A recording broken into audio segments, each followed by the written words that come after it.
40 veces con el que estamos aquí.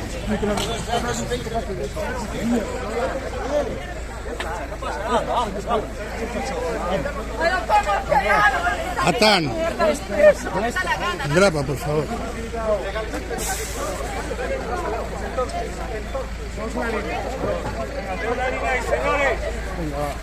Haga el favor, ¿no? Son los servicios mínimos. Tienen que salir con un papel de servicios mínimos. No, no son los servicios mínimos. A recibir, que no, joder, que no da huevo, hostia. Parece mentira que perdiese a la empresa. Joder, que nosotros vivimos a nosotros. Que no, coño, estamos a hacer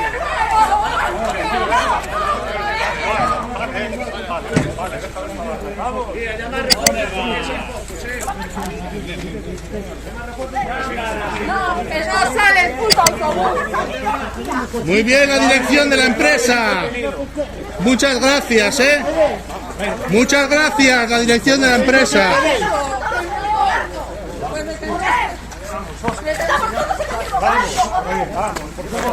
Por favor. No me hagas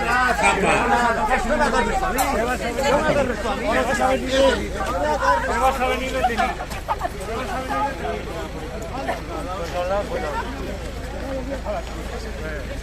Déjala en paz. ¡Hostia!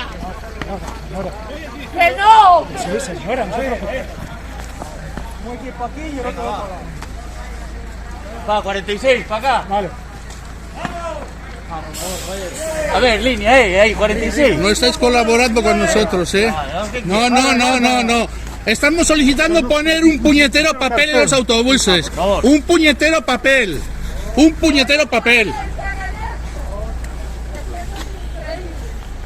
Mira que